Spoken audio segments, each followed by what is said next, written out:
보호자님들 질문 하나 드릴게요. 혹시 우리 아이가 깊이 잠잘 때 1분당 몇 회 숨 쉬는지 알고 계신가요? 이 숫자 하나가 우리 아이의 심부전을 가장 빨리 알아차리게 합니다. 병원에 오실 필요도 없고요. 집에서 오늘 저녁부터 1분이면 충분합니다. 안녕하세요.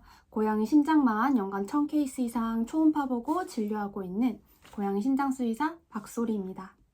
오늘은 집에서 보호자님들께서 모니터링 할 수 있는 가장 중요한 심부전 모니터링 방법인 수면호흡수에 대해 말씀드리려고 합니다.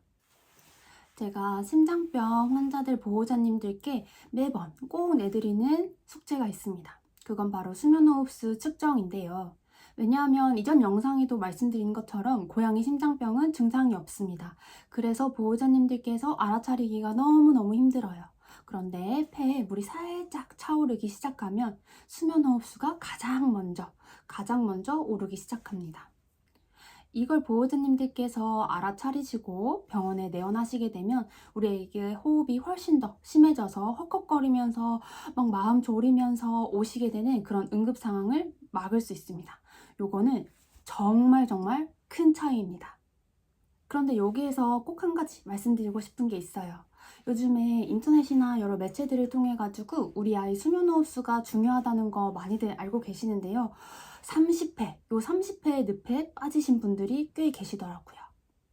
수면호흡수가 30회 이상이면 무슨 일이 있어도 일어난 건데요. 우리의 목표는 그 전에 빨리 알아차려서 병원에 오는 겁니다. 그건 엄청난 차이거든요.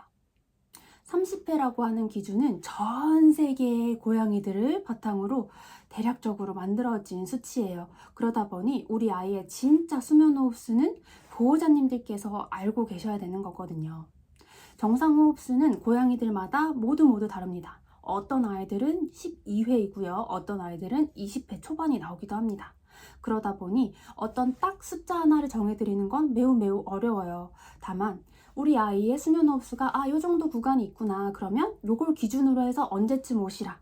요렇게 제가 꼭 말씀드릴 수 있는 부분이에요. 그러면 대체 그 수면호흡수가 뭐냐 궁금하시죠?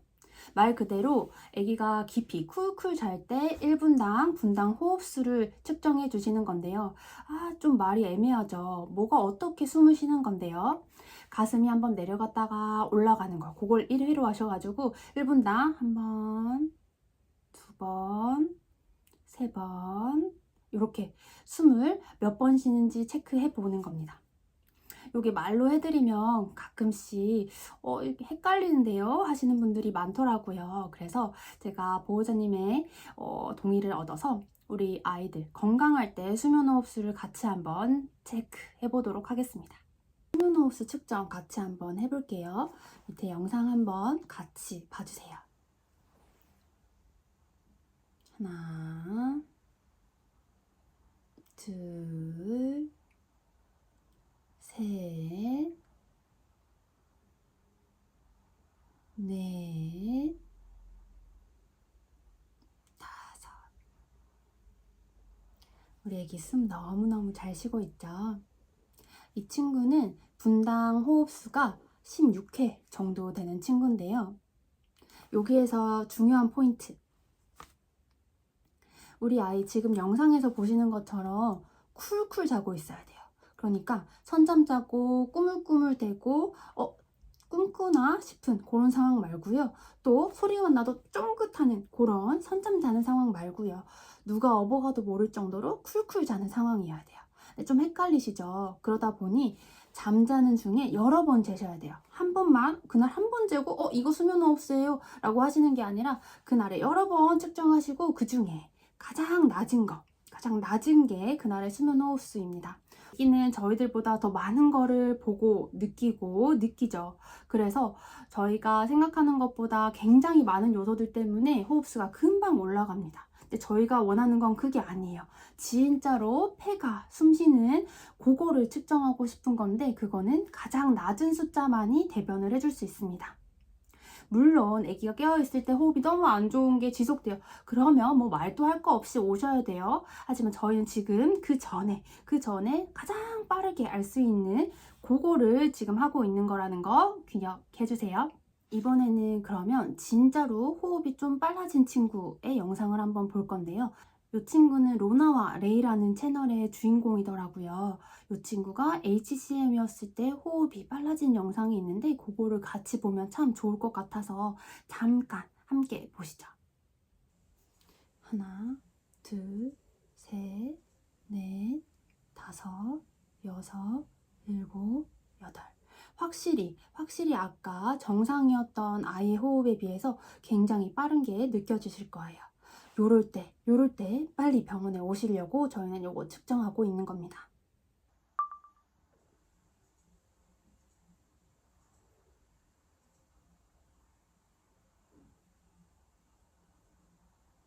그런데 그 기준 호흡수가 딱 한 숫자로 나오진 않아요. 그래서 대략적으로 한 일주일 정도 측정해 봐 주시면 아, 우리 아기가 한 12회에서 16회 요 정도 평균 구간을 가지고 있구나, 또는 15회에서 한 20회 정도 요 구간을 가지고 있구나, 요렇게 알게 되실 건데요. 그러면 병원에 언제 빠르게 연락하고 전화 주셔야 되느냐?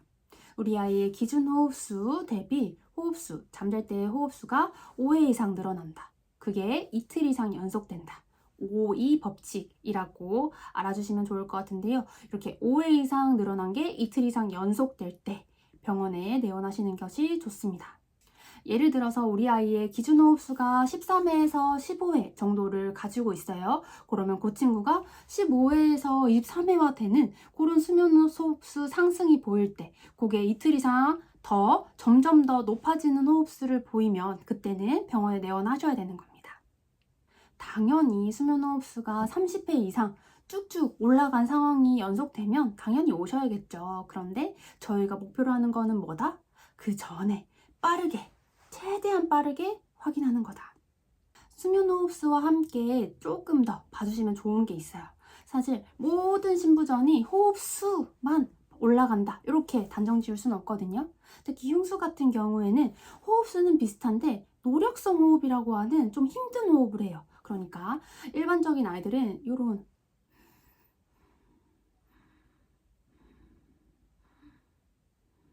호흡을 한다면, 노력성 호흡이라고 하면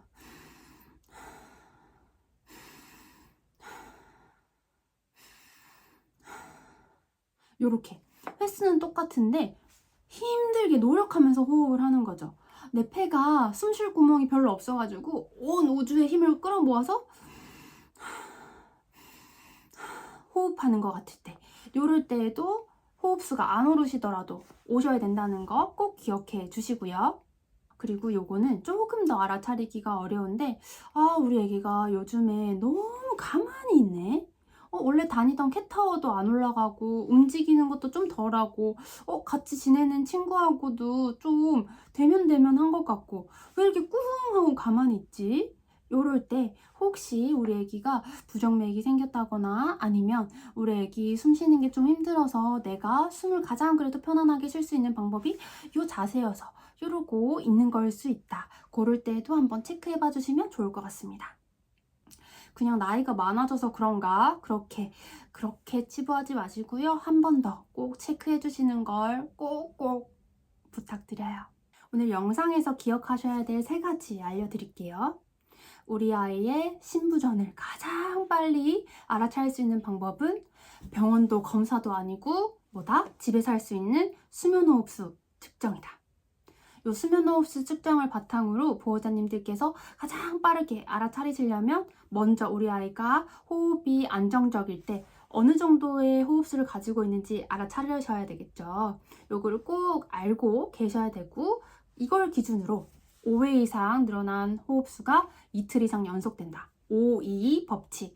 요거 기억하셨다가 꼭 애기 호흡 이상합니다 하고 연락 주시면 좋을 것 같아요. 두 번째는 인터넷에서 30회라더라. 다른 거 아니고 30회면 돼.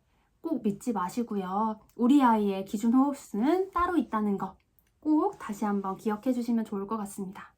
30회면 누가 봐도 이상한 상황이에요. 무슨 일이 있어도 있을 거예요. 그 전에 우리는 그 전에 만났으면 좋겠습니다. 그리고 마지막으로요. 요거는 매번 보호자님들께서 깜빡깜빡 하시는데 여러 번 측정하셨을 때 그 중에서 가장 낮은 게 그날의 수면 호흡수다. 높은 거 말고 깨어있을 때, 선잠 잘 때, 이럴 때 높은 거 말고 쿨쿨 잘 때 여러 번 재보고 그 중에 가장 낮은 거, 가장 낮은 게 그날의 수면 호흡수라는 거 꼭 기억해 주세요. 오늘 밤부터 딱 1분 우리 아이의 심장을 지키는 시간입니다. 지금까지 고양이 심장수의사 박소리였습니다.